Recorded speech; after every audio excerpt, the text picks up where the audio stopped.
Hello, नमस्कार, आदाब, सत श्री अकाल और अस्सलाम वालेकुम। मैं हूं मोहम्मद अहमद काज़मी, लेकर आया हूं आपका पसंदीदा कार्यक्रम आपके रूबरू। देश में बहुत कुछ हो रहा है, हमारे पास वसाइल की कमी है। मीडिया स्टार वर्ल्ड सिर्फ 2 वीडियो हर दिन दे पाता है, लेकिन हमारी कोशिश रहती है कि जो भी कुछ आप तक पहुंचे वो अच्छे से छान फटक के सही खबरें आप तक पहुंचाई जाएं और निडर होकर के पत्रकारिता की जाए ताकि सही खबरें आप तक पहुंचाई जा सकें, ताकि हमारा हाल वो ना हो जाए जो गोदी मीडिया का है, उससे आप पहले ही परेशान हैं। आज जिस इशू पर हम बात कर रहे हैं वो बहुत अहम है। इशू ये है कि जमीयत उलमा और जमात इस्लामी, उनका नाम बार बार आता रहा है। जमीयत उलमा का कुछ ज़्यादा आता है नाम, कुछ बेगुनाहों की मदद करने के लिए क्लेम किया जाता है। जो एक आरएसएस का उर्दू अखबार है वो अक्सर उनको रोज़ाना मुसलमानों का लीडर बना करके पेश करता है। अभी हमने एक इंटरव्यू किया था जो आपने अभी चंद दिन पहले आपने देखा होगा, रिफत आरा भट्ट का श्रीनगर से, जो इनके वकीलों के पैनल में शामिल थी। उन्होंने बहुत सी हकीकतों से पर्दा हटाया है जो आप अब से पहले देख चुके हैं, और उस सब से ये अंदाज़ा लगाया जा रहा है, ये हो सकता है अगर जमीयत उलमा वाले लोग अपनी कोई सफाई देना चाहें तो हमसे रब्ता कर सकते हैं, हम उनका भी इंटरव्यू चलाना चाहते हैं। आज जिस इशू पे मैं बात कर रहा हूँ वो ये कि मोहन भागवत से मौलाना अरशद मदनी की मुलाकात, उसके बाद कोई डिटेल का ना आना, और अयोध्या का फैसला जिस तरह से आया वो आपके सामने है। उसके बारे में भी रिफत आरा भट्ट ने कुछ कहा है जो आपने सुना होगा कि ये फैसला पहले से तकरीबन तय था, डील हो चुकी थी। ये बहरहाल अदालत का मामला है। लेकिन मैं आज मेरे साथ ख़ास मेहमान हैं अनीस अहमद खान साहब, जो आरएसएस के काम करने की प्रणाली, वर्किंग स्टाइल, उसको काफ़ी नज़दीक से जानते हैं। आप वीर अर्जुन अखबार के एडिटर रह चुके हैं। अनीस अहमद खान साहब, वेलकम है आपका मीडिया स्टार वर्ल्ड में। आप ये बताइए कि ये जिस तरह का इम्प्रेशन मिल रहा है, जिस तरह की कुछ अलग अलग जगह से छन करके खबरें आ रही हैं, और जैसे कुछ तजर्बात, कुछ तो ब्लैक एंड वाइट में भी हमारे पास ऐसे सबूत हैं कि इनके वकील अदालतों में क्या करते हैं, वही करते हैं जो एजेंसियां, पुलिस, सरकार चाहती है, वो करते हैं। जो मुसलमानों के मदद का जो ड्रामा किया जाता है अखबारों में, हकीकत वो नहीं है। आंखें खोल के जिए और जिसे कहते हैं ना, अंधभक्त ना बने। तो आप बताइए अनीस अहमद खान साहब के इन पर कैसे डोरे डाले हुए हैं उन्होंने, आरएसएस वालों ने? आखिर क्या है पीछे की कहानी और कौन से लालच या डर में ये सारा काम हो रहा है? आरएसएस वालों ने का इनके एक किस्म से अंदर एक गठजोड़ सा लगता है, लगता नहीं, वो है। अगर आप इनके काम करने का तरीका देखें। जी जी। अब यहाँ से नहीं जाइए, एक वहाँ से जाते हैं, क्योंकि आपने जैसा बताया कि रिफत आरा ने बहुत कुछ आपको बताया। लेकिन एक बात ये कि मुस्लिम राष्ट्रीय मंच है, हाँ, आरएसएस का है, मुसलमानों को करने का, तो वो करती हैं। वो मुस्लिम राष्ट्रीय मंच है, मुसलमानों को अपने साथ जोड़ती है। ये बनाई गई थी इससे पहले, जो सरसंघ चालक थे जी जी, सुदर्शन, उन्होंने बनाई थी कि मुसलमान इससे जुड़े। हाँ, वो कुछ मुसलमान उसका जब उद्घाटन हुआ लखनऊ में, हाँ, वहीं से लेते और कई चीज़ें हैं, तो इस बताते हैं कि किस तरीके से वो आरएसएस के, तो उसके मंच पर, उद्घाटन के मंच में, हाँ, शिया कम्युनिटी, सुन्नी कम्युनिटी के वो लीडरान, हाँ, जिनकी बहुत इज्जत होती है, हाँ, वो मौजूद थे। हाँ, और वहाँ पर किस तरीके के भाषण में कहा तो जा रहा था कि मुसलमान और आरएसएस के करीब लाने के लिए बात हो रही है, लेकिन आरएसएस मुसलमानों को कैसे करीब लाएगी ये मेरी समझ में नहीं आ रहा। उसके फोटोग्राफ भी मौजूद है, ऐसी बात नहीं है। जी जी, जो लखनऊ में इनका वो हुआ था, उसके आप तो वो इंद्रेश कुमार उसके कन्वीनर हैं, वो अपने आप को मुसलमानों से बड़ा मुसलमान बताते हैं। यहाँ तक कहते हैं कि बकरा ईद में बकरा न काट के आप अगर मुर्गा काट लें, या उसका केक का बना के बकरा काट लें तो कुर्बानी हो जाती है, जिसको आज तक अभी देखिए आप, इसी को प्रोपोगेट किया जा रहा है कि सिंबलिक कुर्बानी कर दी। यानी इस बार की कुर्बानी इसी तरह की वो कराना चाहते हैं। सिंबलिक कुर्बानी। तो ये चीज आज से नहीं चली, कोरोना के नाम से अब इस तरह से आज से नहीं चली ये चीज। आप देखिए कि 5-6 साल पहले से ये चीज शुरू की इंद्रेश कुमार ने, अब वो अखबारों में आने लगी सिंबलिक कुर्बानी होनी चाहिए, जबकि कुर्बानी सिंबलिक नहीं हो सकती है। सही। हो ही नहीं सकती अगर धार्मिक हिसाब से करें। कुर्बानी ना करें आप, ये बात अलग है, उसके लिए कोई वो नहीं है कि आप कुर्बानी ना करें, लेकिन सिंबलिक केक बना के एक बकरे का वो काट दें या उसकी जगह मुर्गी की कुर्बानी करें, या छोटे जानवर पे 7 आदमी कुर्बानी करें, बड़े जानवर पे ना करके। इस तरीके के जो नैरेटिव जा रहे आरएसएस की ही चलाई हुई हैं, जो अब फैल रहे हैं। फैलता कैसे साहब? हम और आप तो नहीं फैलाते हैं, फैलाते उन्हीं के लोग हैं। क्योंकि जो जमीयतुल उलमा हिंद की जो वहाँ से मदरसे से पढ़ के निकलते हैं, हिंदुस्तान की 75% जो मसाजिद है वहाँ पे इनके इमाम बैठे हुए हैं। ये अनाउंस करते हैं, मैं इनके बहुत करीब रहा हूँ, कि 24 घंटे के अंदर हम रैली करेंगे और 1 लाख आदमी इकट्ठा कर देंगे कहीं भी दिल्ली के अंदर। तो आ जाता है वो भी मुसलमान, जी, तहमद वाला, तहमद और दाढ़ी वाला, ऐसा नहीं है जो हम लोग बैठे हुए इस तरीके से नहीं, वो मुसलमान आ जाता है जिसके दिमाग में इनकी मोहरें लगी हुई हैं, क्योंकि वो पढ़ के वहाँ से निकलते, जैसा ही कह देते वैसे ही कहते। अब जो बकरा ईद का ही मसला देख लीजिए कि जिस तरीके से ये उल्मा, जिस अभी जमीयतुल उलमा हिंद का बयान आया था उनके स्पोक्स पर्सन का, गिड़गिड़ा से रहे हैं कि सब मस्जिद में नमाज पढ़ने की इजाज़त दी जाए, हमें कुर्बानी करने की इजाज़त दी जाए। तो इजाज़त क्यों से मांग रहे हैं आप? पहली बात तो ये वो तो पहले खुल चुका, वो तो पहले खुल चुका, लॉकडाउन खुलने के बाद बाकायदा ऐलान किया गया। देखिए कि इसके बावजूद भी कि यूपी से आ रहा है कि आप एक साफ जगह जाके, खुली जगह जाके कुर्बानी कर सकते हैं, इन लोगों की तरफ से कोई बात नहीं आई। ये हरदम आप देखिए मफाहमत की बात करते हैं। बात अगर जाए, जब बाबरी मस्जिद का एक किस्सा चल रहा था तो मैं वीर अर्जुन में एडिटर था, तो मेरे पास कुछ आरएसएस के लोग आए, बोले कि कोई ऐसे मौलानाओं की बात बताइए कि जो कि हम लोगों को इस्लाम के बारे में बता सकें। तो हमने बड़े मजाक में कहा आपको इस्लाम के बारे में क्या करना, आप पूछिए कि मुसलमानों के बारे में बता सके, इस्लाम के बारे में। तो वो हंसने लगे, दोस्ती थी। उसमें 2 लोग आए सामने, एक तो निज़ामुद्दीन में रहते हैं, उनका नाम ये जमात वाले नहीं हैं, दूसरे हैं। तो वो आए और उन्होंने जाके वहाँ पे दर्स देना इनको शुरू कर दिया। उसी के बाद 3 तलाक का मसला निकला। उसी के बाद एक और मसला निकला था, आपको ताज्जुब हो, कि मुसलमान औरतों की खतने कराते हैं, जो बाद में बंद कर दिया गया। क्योंकि उसके बाद मेरी ही बात हुई किसी से, वहाँ के थिंक टैंक थे, मैंने कहा भाई ये क्या कर रहे हो, तो मुसलमानों में नहीं है। तो बल्कि मैं तो फलाने साहब ने बताया था। तो हमने कहा नहीं ये है तो, लेकिन बोरा मुसलमानों में है चीज़। अभी 2014 के आसपास की बात है। बोले यार ये तो गजब हो जाएगा, बोरा मुसलमान तो मोदी जी के फाइनेंसर्स हैं, तो ये तो चीज़ गड़बड़ हो जाएगी। और रही इनकी बात, इनके जो बड़े बड़े जिनके नाम है, अगर नाम ले देंगे तो अब हो जाएंगे, लेकिन सब जानते 2 ही जमातें हैं, जमात इस्लामी और कीजिएगा तबलीग, जमीयतुल उलमा हिंद, 2 ही चीज़ ऐसी हैं। इनके कारोबार बड़े फैले हुए हैं। अभी एक मसला है जो अभी 2-3 दिन पहले फिर उठा था, एक लाइब्रेरी बनवा रहे हैं। पिछले दिनों देखा था कि उसके ऊपर रेड पड़ गई थी। यानी एक मामूली से विश्व हिंदू परिषद के आदमी ने शिकायत कर दी कि इलीगल बन रही है, तो साहब कैबिनेट मतलब एसपी, डीएम और ऊपर से सेक्रेटरी लेवल के लोग आके उसको देखने, वो देवबंद में जो हो रही है, देवबंद में जो हुआ था। उसके बाद आप ये देखिए कि मौलाना अरशद मदनी मिलने भी आ गए रात के अंधेरे। हालांकि पहली बार नहीं मिल रहे हैं लोग, इसके पहले सुदर्शन से भी मिल चुके हैं। इससे पहले वो थे जिन्होंने ये मुस्लिम राष्ट्रीय मंच बनाया। सुदर्शन एक कोशिश कर रहे थे मुसलमान करीब आ जाए, उससे पहले वो वहाँ मिल गए। लेकिन फोटो में आउट में यहाँ ये हुआ कि मोहन भागवत से मिले, चुपके से मिले, बाहर निकले, इनको पता भी नहीं चला कि फ़ोटो कब खींची। जब छप गई तो उनको पता लगा कि फ़ोटो छप गई। उसके बाद ये कहना चाहिए क्वारंटाइन में चले गए काफ़ी दिनों तक, जैसा आपने कहा, तो बोले नहीं। तो इनका एक गठजोड़ है, क्योंकि इनके कई ऐसे काम चल रहे हैं।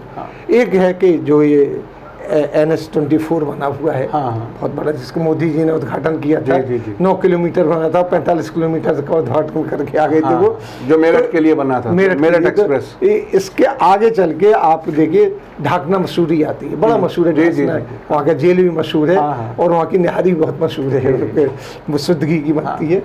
तो वहाँ पे किसी साहब ने एक ज़मीन हाईवे के बिल्कुल, हाईवे नहीं बना था उसमें, तो वक्फ की थी कि साहब इसमें जमतुल उलमा हिंद को, कि इसमें आप वो बनाइए मेडिकल कॉलेज। हाँ। चले गए, वक्फ करने के बाद भूल गए कहाँ गए, क्या नहीं, वो ज़मीन बिक गई, बिक गई। हाँ। और वो कितनी की होगी, जब हाईवे बना तो हाईवे के आसपास की ज़मीनें बिक जाती। दूसरी बात आपको बताएं, जो आप पूछ रहे हैं इनका क्या है, इनकी जो मस्जिद है, जिसको मस्जिद नबी कहते हैं, हाँ, ITO की मस्जिद, जो इनका हेडक्वार्टर है, वो 2 हिस्सों में है आजकल। हाँ। एक कमरा तो मौलाना, एक कमरा इनको मिला हुआ है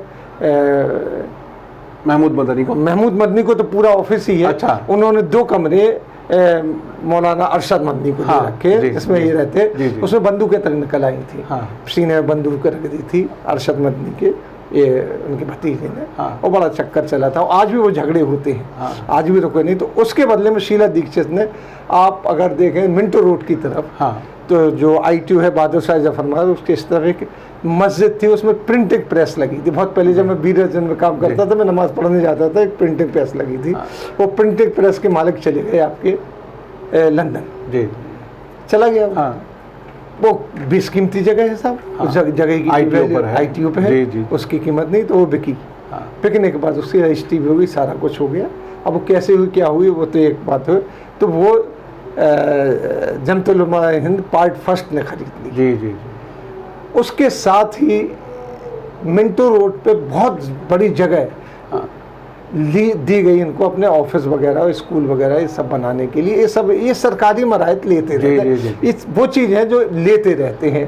इसके अलावा इनका जाहिर है बहुत कुछ उनकी सेवा करते हैं, तभी तो कुछ मिलता है। अच्छा, आप ये देखिए कि इनके झगड़े जो होते हैं, चाहे वो असम में झगड़ा हुआ हो जमतुल उलमा हिंद का, वो झगड़ा होता है राज्यसभा की सीट की। एक ना एक आदमी इनका राज्यसभा में होना चाहिए, जो नहीं हो पा रहा है। पहले रहते थे, अब नहीं हो पा रहा है, पहले होते थे। महमूद मदनी तक रहे राज्यसभा में, इसके बाद राज्यसभा में बंद कर दिया, कांग्रेस नहीं रही तो दूसरे लोगों ने। अब तो बहुत ही कम घास डालना शुरू कर दिया, तो एक्सपोज हो चुके हैं बहुत बुरे उसके तरीके से। ये चंद बातें हैं, चंद बातें हैं कि जिसकी वजह से ये RSS की तरफ रहते हैं, उस सत्ता की तरफ रहते हैं, जो अच्छा एक इक़्तिदार होता है, वो इनका। देखिए एक बुनियादी बात है कि किसी भी समाज के लीडर को, अगर वो वाकई लीडर है, तो उसको अपने ज़ाती फ़ायदे के लिए तो ज़ाहिर काम करना नहीं चाहिए। वो तो पूरी एक तरह से कौम या कम्युनिटी उसको रिप्रेजेंट करता है, उसके भलाई के लिए जो कुछ सरकार से करा सकता है वो कराना चाहिए। अगर ये सिर्फ ज़ाती पैसा इकट्ठा करने के लिए, इक़्तिदार इकट्ठा करने के लिए ही है, तो फिर इसके मानी क्या है? फिर मतलब जमीयत उलमाए हिंद जब कहा जाता है और एक फैमिली के साथ जुड़ जाता है, तो वो क्यों फिर किस काम की है, मुसलमानों के किस काम? भाई देखिए, मुसलमानों का कोई भी इदारे वो डायनेस्टी रूल चल रहा है उसमें। चाहे वो तबलीगी जमात हो, माफ़ कीजिएगा, जी, वालिद, बेटे, पोते सब उसमें आते हैं। चाहे जो जमतुल उलमा हिंद हो, एक ही खानदान चला, दूसरा खानदान वाले ने आना चाहा था, उन्होंने तो किस बुरी तरीके से उनके यहाँ से हटाया गया। वो बड़ी मार पिटाई करने के बाद उनको घुसने नहीं दिया। इसी तरीके से जमात इस्लामी में, यहाँ जमात इस्लामी में चलता कि इलेक्शन भी होते हैं, ये भी होते, वो भी होते, और आते जाते रहते। लेकिन वर्चस्व, अगर वर्चस्व का मतलब अगर देखें, अच्छा उनका डोमिनेशन। अच्छा जमात, ये जो आपने तबलीगी जमात का जिक्र किया, सबको अच्छी तरह याद होगा, अभी तक भी तबलीगी जमात की वजह से सारे मुसलमानों को ये कहा जा रहा है। हालांकि तबलीगी जमात की भी अपनी कोई गलती नहीं नज़र आती, चूँकि उन्होंने जो भी अपना प्रोग्राम किया था, ठीक है, मुख्तलिफ दुनिया के मुल्कों में ये महामारी आ चुकी थी, लेकिन यहाँ कोई लॉकडाउन नहीं हुआ था, उससे पहले किया था। लेकिन मैं जो एक बात दूसरी कहने वाला हूँ कि वो ये कि इनकी भी अंडरस्टैंडिंग सरकार से बहुत ही बेहतरीन इसलिए लगती है कि एक खबर आती है कि हमारे नेशनल सिक्योरिटी एडवाइज़र रात में, आधी रात के बाद जाकर के मिलते हैं मौलाना साद साहब से, और अगले दिन कार्रवाई हो जाती है और इसके थाने से लगी हुई दीवार के बराबर की बिल्डिंग से लॉकडाउन के बावजूद एक आदमी गायब रहता है जो आज तक गायब है। तो ये तो जाहिर है बगैर सरकार के साथ, इसमें कुछ बगैर सरकार के साथ अंडरस्टैंडिंग के बगैर तो कुछ हुआ भाई नहीं होगा। देखिए, और आपको बताया कि जैसे कि आरएसएस वाला मसला है, आरएसएस के 2 एग्जाम्पल मैंने दे दिया आपको। एक तो मुस्लिम राष्ट्रीय मंच बना, मंच पे कौन लोग मौजूद थे। इसके बाद आप देख लीजिए मोहन भागवत वाली चीज़ जो सबको पता है, मोहन भागवत से मिले, और फिर बियाना महमूद मदनी गए, 370 जो आर्टिकल था पूरे दुनिया में उसका अपोज हो रहा था, आज तक उसका विरोध हो रहा है। जो कश्मीर से आर्टिकल 370 हटाया गया, उसके वकालत करने के लिए बयाना गए थे मौलाना महमूद मदनी। और हरदम आपने देखा हो मौलाना महमूद मदनी की तस्वीर भी आई जब ये 2002 के राइट हुए, उसके बाद ये मोदी जी हमारे वहाँ पे गुजरात में थे, तो गए तो उनकी कार पे, बुलेट प्रूफ कार में बैठते हुए, जाते हुए, घूमते हुए, ये तमाम तस्वीरें अखबारों में इनकी आई हैं और इनके उनसे अभी तक ताल्लुकात रहे, मिलते भी रहे हैं और मिलते हैं। इस तरीके से तमाम आलिम है, लेकिन कमाल तो इनको देखिए कोई मिले और बहुत से लोग मिलते हैं, ये भी मिले, कोई परेशानी नहीं है, लेकिन ये रोज़ाना मुसलमानों के मसीहा के तौर पर भी मीडिया में दिखाए जाते हैं। ये जो कंट्राडिक्शन है ना, ये इसके मतलब कोई मिसाल के तौर पे मुख्तार अब्बास नकवी हैं, वो बीजेपी में हैं, सब जानते हैं, ठीक है, जो भी करेंगे वो बीजेपी की तरह से करेंगे, खुले हुए।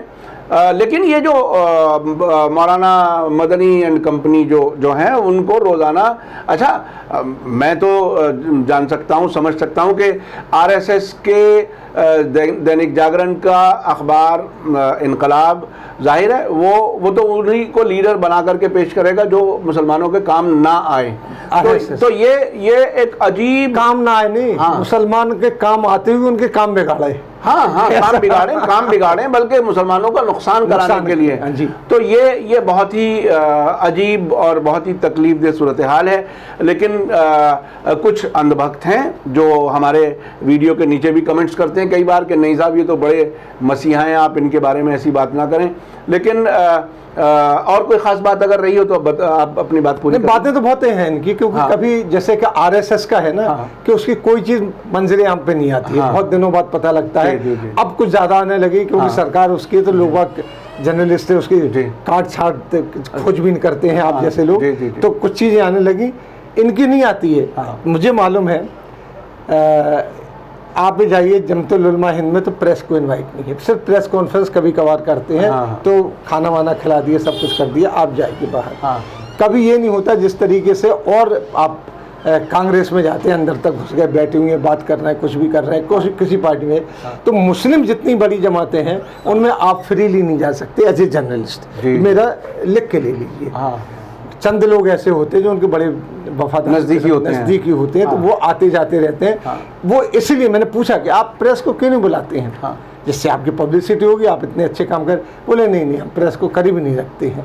और इनकी कई चीज़ें हैं जो वो दिखाना नहीं चाहते, बताना नहीं चाहते। आप जाएंगे, जाहिर सी बात है प्रेस वाले हैं तो आप तो कोई बुरा लगेगा, आप लिखेंगे ये झगड़ा ही है, ये झगड़ा ही बहुत बड़ी दिनों बाद आया कि उस मस्जिद के ऊपर झगड़ा हो रहा है, महमूद मदनी और इनका कब्जे के ऊपर। अब बताइए, आप अगर मुस्लिमों के रहनुमा तो मस्जिद पर क्यों कब्जा कर रहे हैं? सही। उसके पास आपने देखा इन्होंने शॉपिंग सेंटर भी बना रखा है बड़े बगल में, जिसमें ऑफिसेज हैं। तो आईटीओ पे जो जमीन है तो वो तो ऐसे ही लोग कहते हैं कि यहाँ तो उतना सोना बिछा दीजिए। जाहिर है बिल्कुल, बहुत सबसे दिल्ली के पास सबसे कीमती जगहों में से एक है। अब वो भी, इसके अलावा इनकी आसाम में बागान है, कई उसमें आपके दार्जिलिंग में चाय के बागान है, कई जगह। इन अफ्रीका में इनके कान है उसकी पत्थर की, अच्छा, कई जगह है, हिसाब किताब फैला हुआ है। वो नहीं कहते कि होना चाहिए, बिल्कुल होना चाहिए, लीगल है तो आपकी नहीं वो हो। देखिए अगर मुसलमानों की मदद के लिए पैसा इकट्ठा किया जाए और उससे जाती प्रॉपर्टी बनाई जाए तो वो जाहिर है मुनासिब नहीं है। अगर उस पैसे से कारोबार करें, ऑर्गेनाइजेशन के नाम पर ही करें, उसी में उसका पैसा लगाएं, कुछ मुसलमानों की भलाई के लिए स्कूल खोलें, यूनिवर्सिटी खोलें, टीवी चैनल चलाएं, कुछ करें, लेकिन ऐसा तो कुछ नहीं। बाबरी मस्जिद के ज़माने में मौलाना मदनी साहब मिले भागवत से, उसके बाद सब जगह होने लगा कि अब फैसला RSS के फेवर में जाएगा, ये लोग नहीं बोले। और हुआ वही हुआ, कोई नई चीज़ नहीं हुई थी। हम और आपने बैठ के यही बात की थी, नहीं होनी था। हाँ बिल्कुल। बहरहाल अनीस साहब, आपने बहुत सी इन्फॉर्मेशन दी, और देखिए, बुनियादी बात, किसी से कोई ज़ाती हमारी कोई इख्तलाफ नहीं है। हम सिर्फ ये कहना चाहते हैं कि अगर मुसलमानों का, कौम का पैसा है तो वो उन्हीं की भलाई में लगे, ना कि उनके ख़िलाफ़ लगे, ना कि उनको नुकसान पहुंचाने के लिए लगे। और ज़ाती कारोबार कोई किसी का कुछ भी हो, उससे हमें कोई लेना देना नहीं है। बस ये है कि अगर कोई ये जाहिर करे कि वो मुसलमानों का लीडर है या किसी भी कम्युनिटी का, तो वो उसमें ईमानदार रहे। बस यही मैं समझता हूँ हमें सभी को उम्मीद करनी चाहिए, जो यहाँ पर नज़र नहीं आ रहा। इसी के साथ मुझे दीजिए इजाज़त। धन्यवाद, शुक्रिया। जय भारत, जय हिंद।